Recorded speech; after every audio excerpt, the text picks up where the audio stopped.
Assalamu alaikum students. This is lecture number 3 of poetry, introduction to poetry, general lecture for class 8th to 10th. In this lecture we will discuss about types of poems.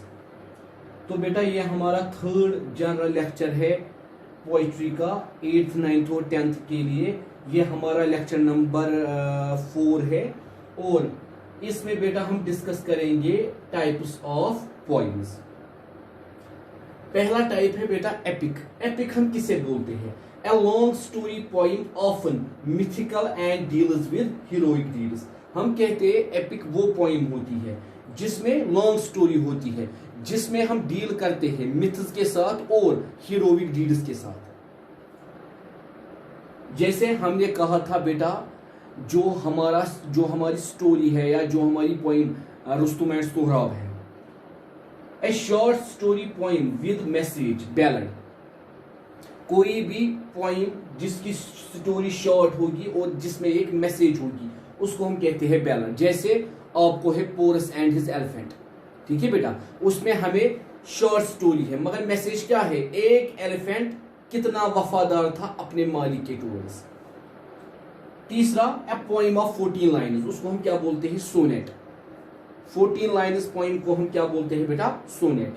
चौथा, a song like poem concerns feelings and emotions. कोई भी ऐसी poem जो बिल्कुल song जैसे होगी मगर जिसमें फीलिंग्स और इमोशंस होंगी उसको हम क्या बोलते हैं? Lyric poem. इसी तरह बेटा, a poem with no uniformity of rhyme and rhythm. कोई भी ऐसी पोइम जिसमें राइम और रिदम की कोई यूनिफॉर्मिटी नहीं होगी, ठीक है बेटा, मतलब वो यूनिफॉर्म नहीं होंगे, वो सिमिलर नहीं होंगे, अलग अलग होंगे, यूनिफॉर्मिटी नहीं होगी, उसको हम क्या बोलते हैं? Free verse. A sad poem lamenting the death of a loved one. कोई भी ऐसी पोइम जिसमें हम किसी डेड वन को लेमेंट करते हैं, मतलब किसी का दोस्त गुजर जाता है, वो उसको फिर लेटर लिखता है और अपनी फीलिंग्स एक्सप्रेस करता है कि मुझे इस दोस्त के साथ कितना लगाव था, उसको हम क्या बोलते हैं बेटा? Elegy. A poem written just to create humour is called humorous poem. कोई भी ऐसी पोइम जिसमें हम क्रिएट करते हैं ह्यूमर, उसको हम क्या बोलते हैं बेटा? ह्यूमरस पोइम, ठीक है बेटा।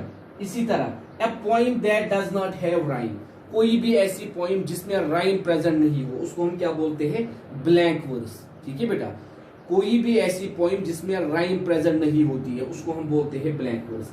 कोई भी ऐसी पोइम जिसमें हम ह्यूमर क्रिएट करते हैं उसको हम कहते हैं ह्यूमरस पोइम। कोई भी ऐसी पोइम जिसमें हम किसी लव्ड वन की डेथ को लेमेंट करते हैं उसको हम क्या बोलते हैं? एलिजी। कोई भी ऐसी पोइम जिसमें राइम और रिदम में कोई यूनिफॉर्मिटी नहीं होगी उसको हम क्या बोलते हैं? Free verse. कोई भी ऐसी पोइम जो म्यूजिक लाइक होती है और जिसमें क्या होता है बेटा? जिसमें फीलिंग्स और इमोशंस होते हैं उसको हम क्या बोलते हैं? लिरिक। 14 लाइन्स पोइम को हम क्या बोलते हैं? सोनेट। शॉर्ट पोइम जिसमें कोई मैसेज होती है उसको हम क्या बोलते हैं? बैलड। मिथिकल पोइम जिसमें हम हीरोइक डीड्स की बात करते हैं उसको हम क्या बोलते हैं? एपिक। तो these are the different forms of poems, ठीक है बेटा। नेक्स्ट लेक्चर में हम कुछ और डिस्कस करेंगे पोएट्री के रिलेटेड। Thank you.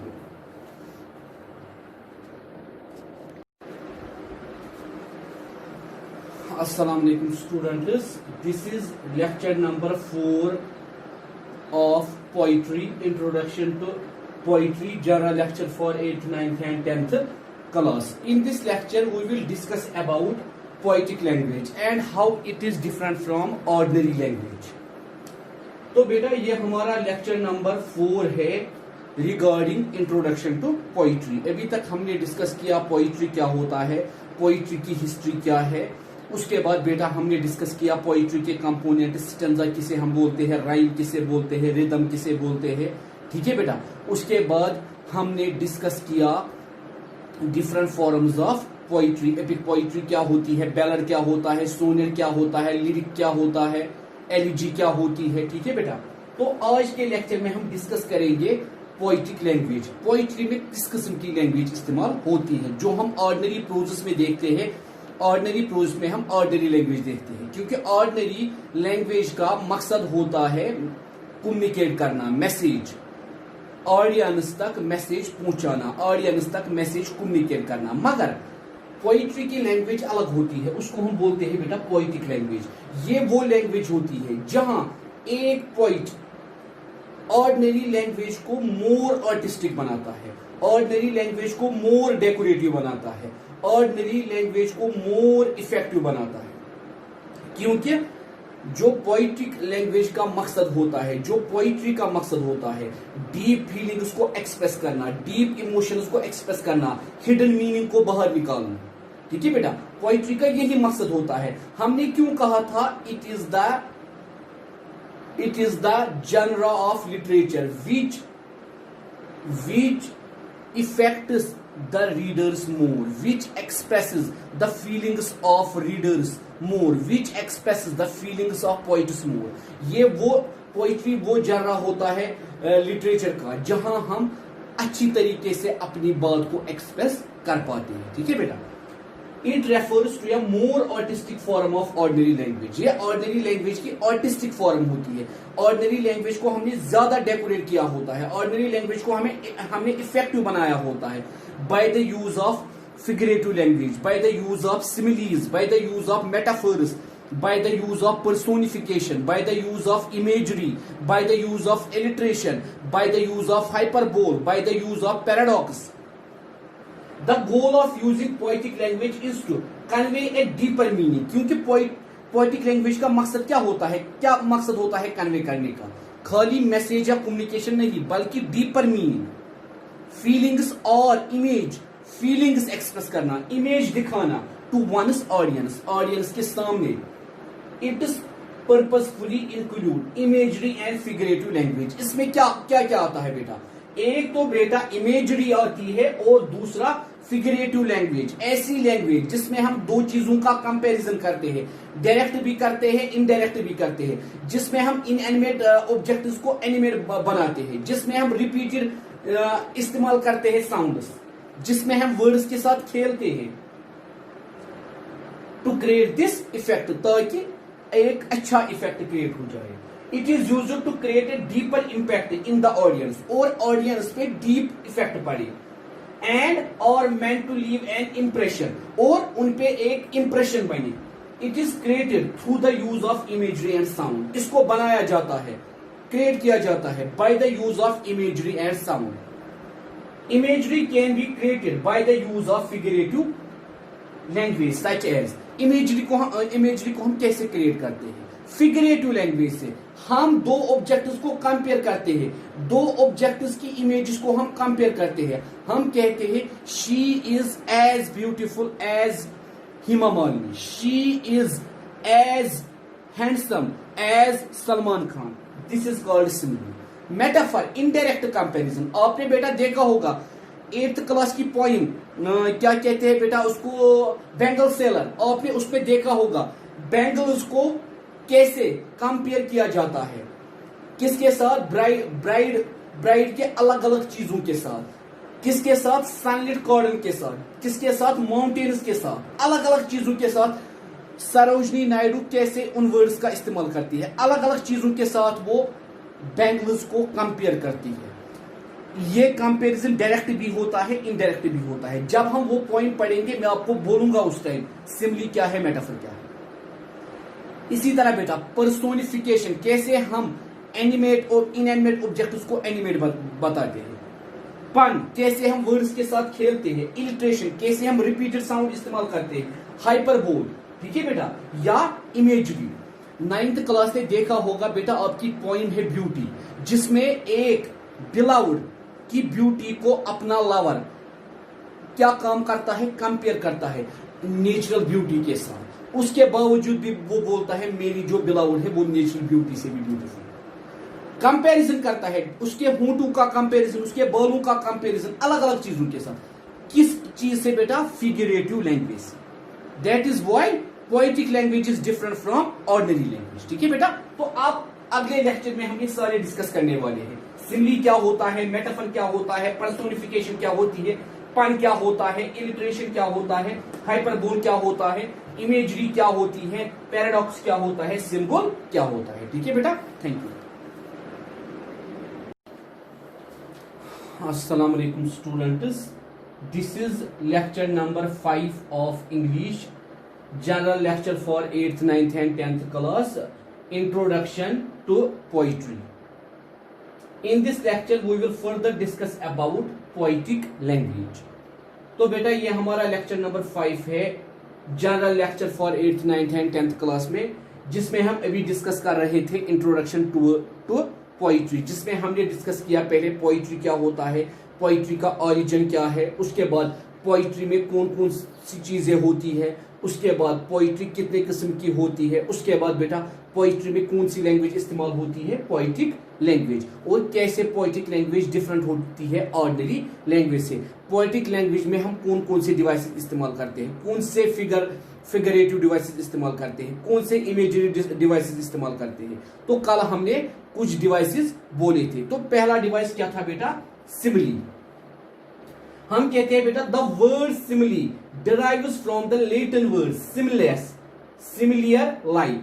ये जो वर्ड सिमिली है ये बेटा निकला है एक लैटिन वर्ड से, जिसका नाम क्या है, सिमिलियस, जिसका मतलब क्या है, सिमिलियर या लाइक।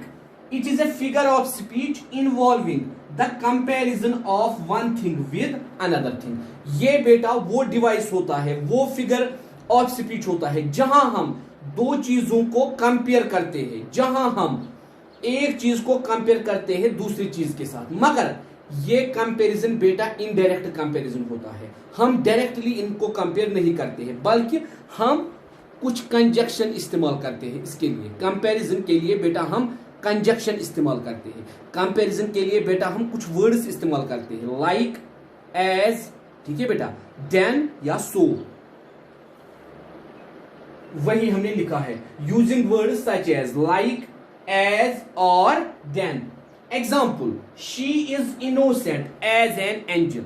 किसी लड़की को हम कंपेयर करते हैं किसके साथ, उसकी इनोसेंस को हम कंपेयर करते हैं किसके साथ, एंजल के साथ। हम कहते हैं she is innocent as an angel, वो इतनी इनोसेंट है जैसे एंजल्स इनोसेंट होते हैं।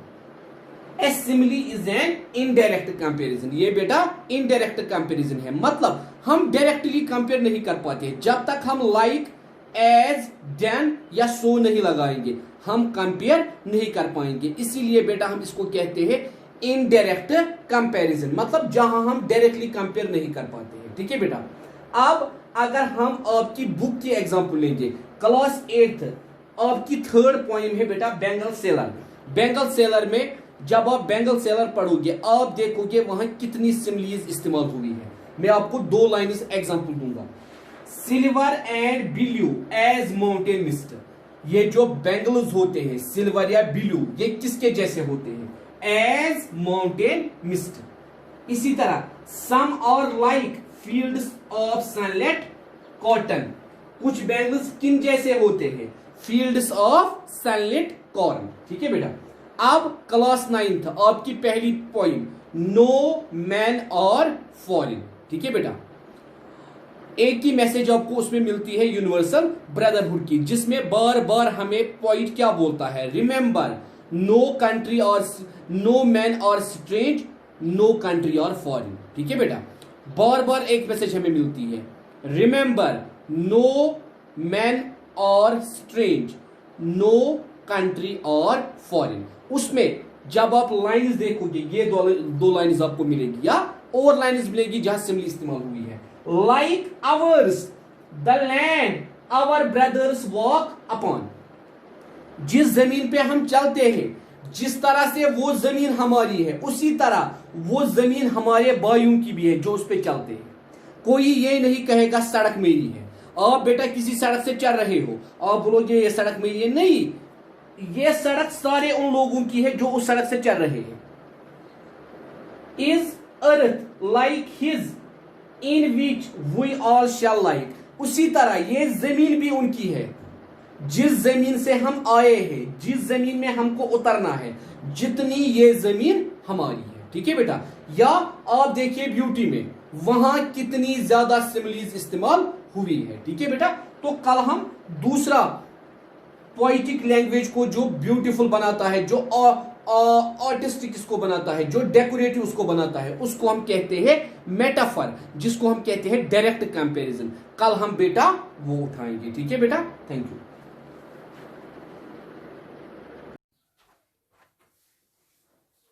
अस्सलाम वालेकुम students, this is lecture number 7 to introduction to poetry, general lecture for 8th to 10th subject English. तो बेटा ये हमारा लेक्चर नंबर 7 है, introduction to poetry, general English, general lecture for 8th to 10th English, जिसमें हम discuss कर रहे हैं बेटा पोइट्री के बारे में। पोइट्री होती क्या है, पोइट्री में कौन से कंपोनेंट्स होते हैं, कितने किस्म की पोइट्रीज होती है, या बेटा फिर हमने कहा कि पोइट्री में कौन सी लैंग्वेज इस्तेमाल होती है। तो कल के लेक्चर में हमने डिस्कस किया था अबाउट सिमिली, पहला फिगर ऑफ स्पीच। आज हम देखेंगे मेटाफर क्या होता है। The English metaphor derived from the 16th century old French word metaphor, which comes from the Latin metaphora, carrying over to transfer। हम कहते हैं बेटा ये जो इंग्लिश वर्ड मेटाफर है ये 16th century में ओल्ड फ्रेंच वर्ड से लिया गया था, जिसको हम उस टाइम क्या कहते थे, मेटाफोर, जो खुद आया है लेटिन वर्ड मेटाफोरा से। इसका मतलब क्या है, कैरिंग ओवर, किसी के ऊपर कैरी करना, या टू ट्रांसफर, या किसी वर्ड को ट्रांसफर करना, किसी वर्ड को चेंज करना। जब हम दो वर्ड्स को कंपेयर करते हैं, या तो हम एक वर्ड दूसरे वर्ड के ऊपर कैरी करते हैं, या तो हम एक वर्ड को दूसरे वर्ड से ट्रांसफर करते हैं। It is a figure of speech that is used to make a comparison. ये भी फिगर ऑफ स्पीच है जिसमें हम क्या काम करते हैं बेटा, कंपैरिजन करते हैं between two things that are not alike, दो थिंग्स के दरमियान जो अलाइक नहीं है, मतलब जो सेम नहीं है। सिमिली में हम दो चीजों में डायरेक्ट कंपैरिजन करते थे by words like as then.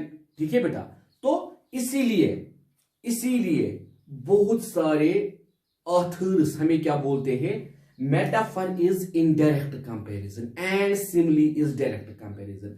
मगर हमने पिछले लेक्चर में कहा था ये जो सिमिली है ये इनडायरेक्ट कंपैरिजन है। क्यों इनडायरेक्ट कंपैरिजन है? Because in case of simile we use words like as then used for the comparison, but in case of metaphor we cannot use those words or phrases. That is why some authors says that metaphor is direct comparison and simile is indirect comparison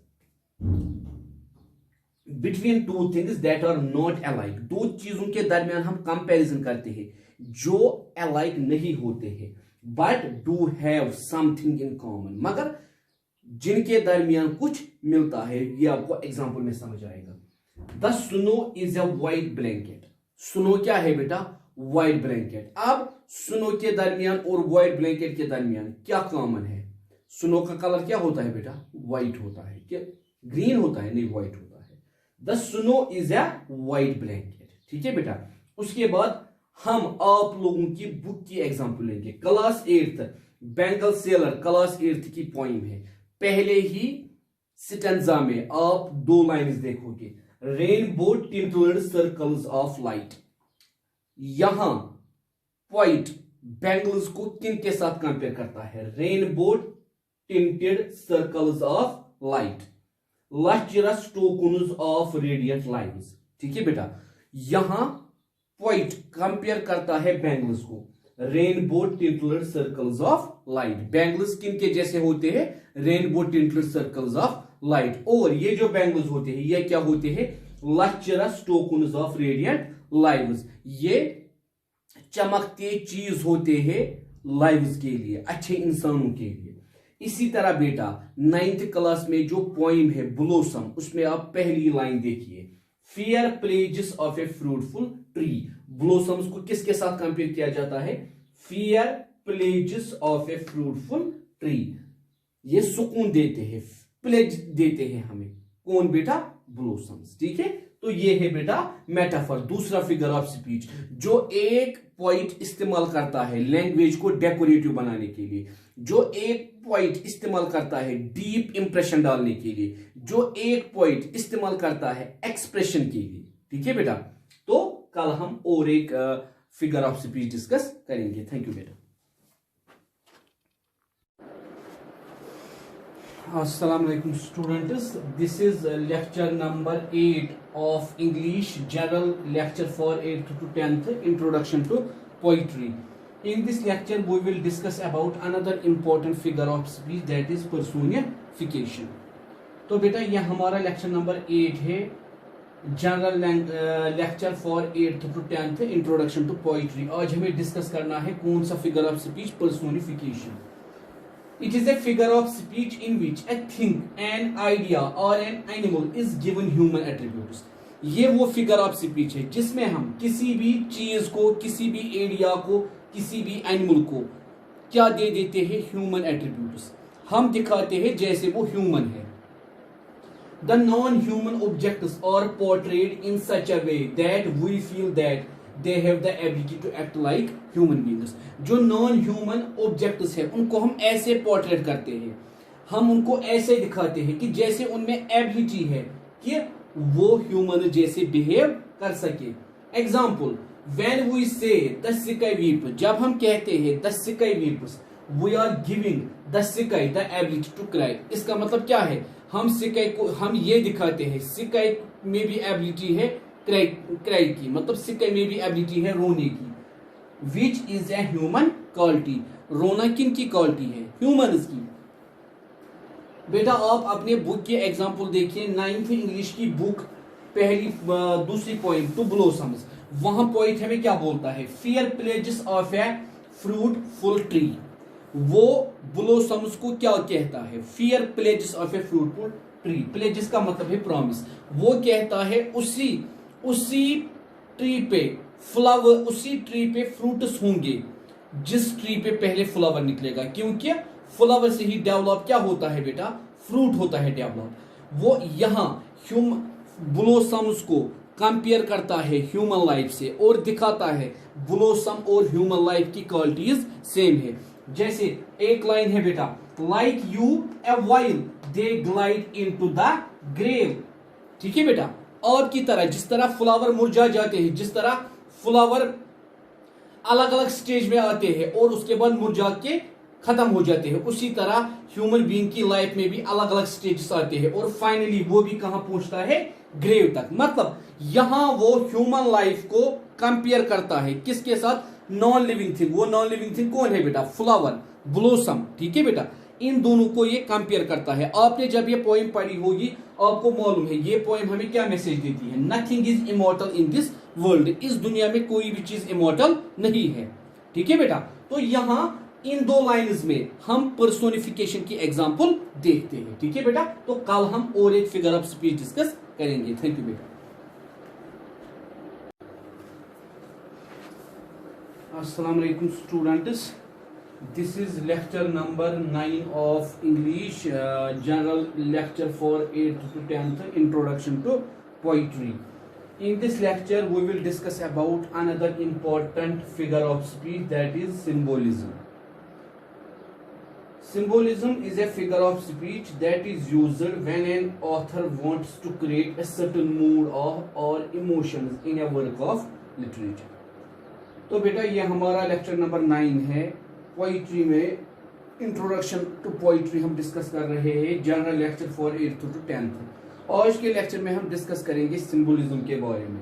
symbolism एक figure of speech है जो हम तब create करते हैं, जो एक author तब क्रिएट करता है जब वो मूड या इमोशंस अपने वर्क में क्रिएट करना चाहता है।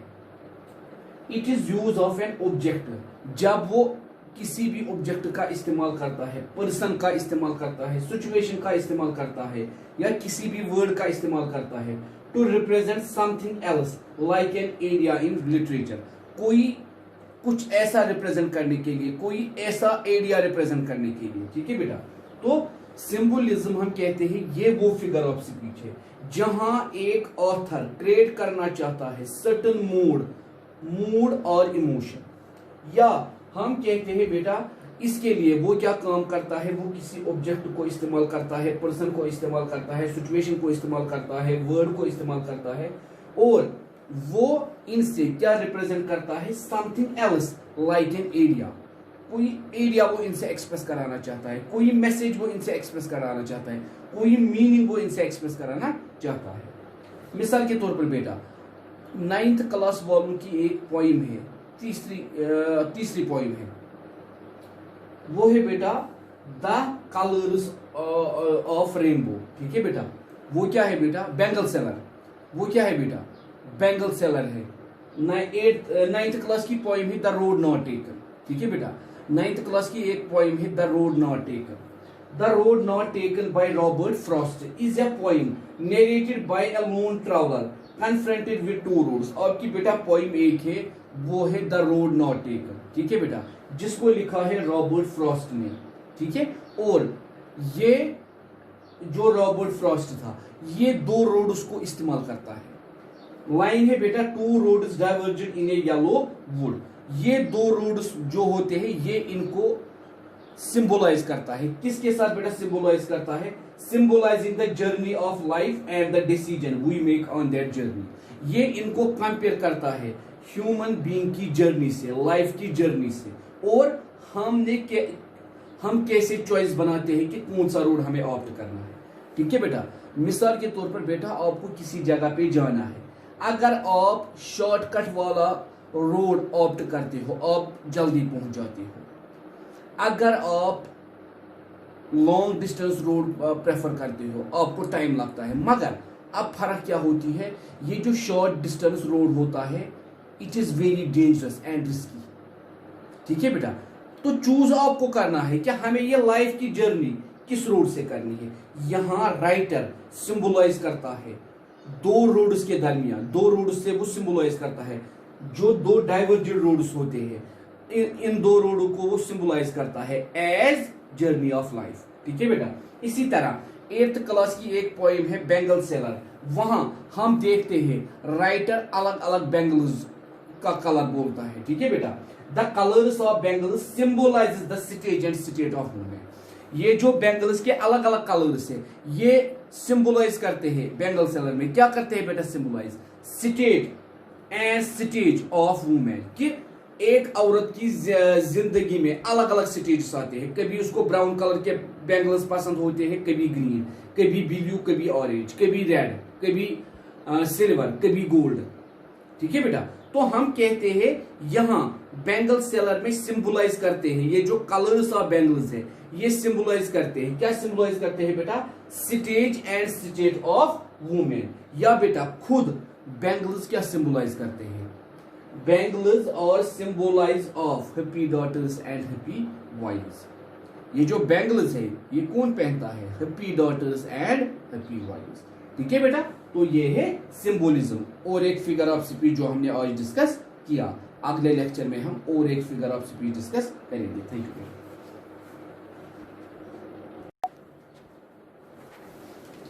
Assalamu alaikum students, this is lecture number 10, introduction to poetry, general lecture for 8th to 10th class. In this lecture we will discuss about another important figure of speech, that is imagery. तो बेटा ये हमारा lecture number 10 है, introduction to poetry, general lecture for English 8th to 10th। आज के lecture में हम बेटा डिस्कस करेंगे और एक फिगर ऑफ स्पीच जिसको हम कहते हैं इमेजरी। इमेजरी हम किसे कहते हैं, it is a figure of speech और figurative language that produces pictures in the mind of people reading or listening. Example, poetic imagery. हम कहते हैं इमेजरी वो फिगर ऑफ स्पीच है या वो फिगरेटिव लैंग्वेज है जो एक रीडर के दिमाग में क्रिएट करती है इमेज। कौन सी इमेज बेटा, जो वो रीडिंग या लिसनिंग से बनाता है, जो वो अपने दिमाग में इमेज बनाता है रीडिंग से या लिसनिंग से। It is a figure of speech, it is a figure of speech और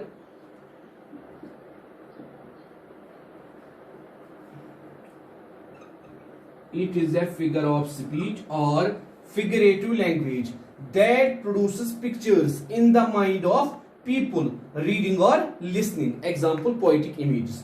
ये वो फिगर ऑफ स्पीच है या वो फिगरेटिव लैंग्वेज है जो हम इस्तेमाल करते हैं एक रीडर के दिमाग में इमेज बनाने के लिए, और ये इमेज किससे बनती है?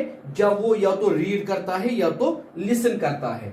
The word imagery comes from the Latin word which means representation, क्योंकि इमेजरी एक लैटिन वर्ड से आया है जिसका मतलब क्या है बेटा? रिप्रेजेंटेशन, अपने दिमाग के अंदर रिप्रेजेंटेशन बनाना जब हम किसी चीज के मुतालिक रीड करते हैं। Imagery means to use figurative language to represent objects, actions and ideas in such a way that it appeals to our physical senses। यहां हम बेटा क्या काम करते हैं?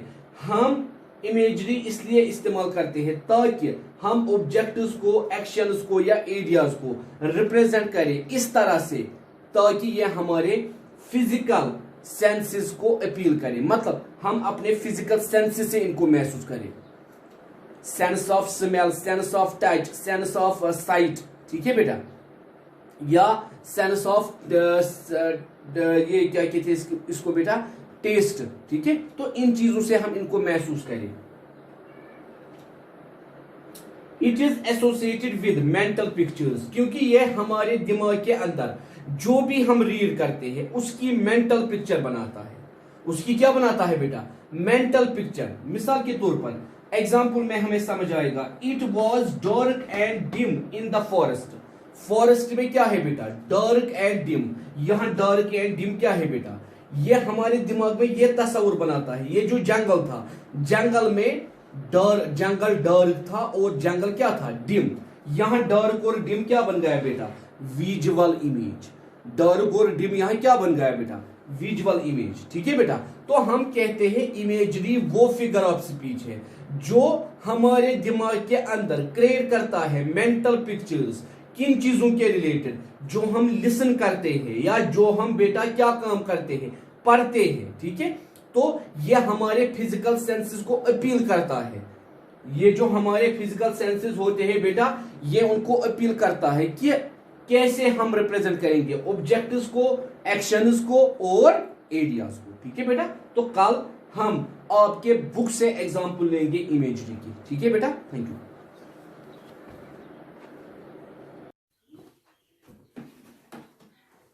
Assalamu alaikum students, this is lecture number 11 of English for 8th, 9th and 10th, Introduction to Poetry.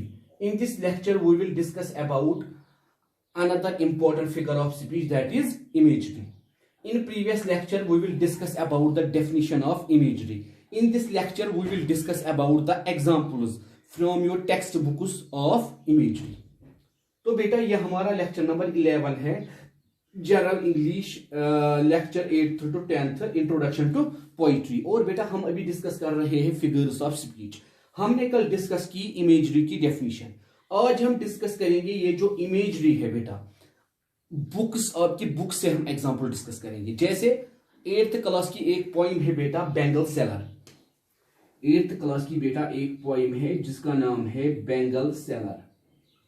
उसमें बेटा ये जो हमारी पोइट है सरोजनी नायडू, वो बैंगल इमेजरी कौन सी इस्तेमाल करती है?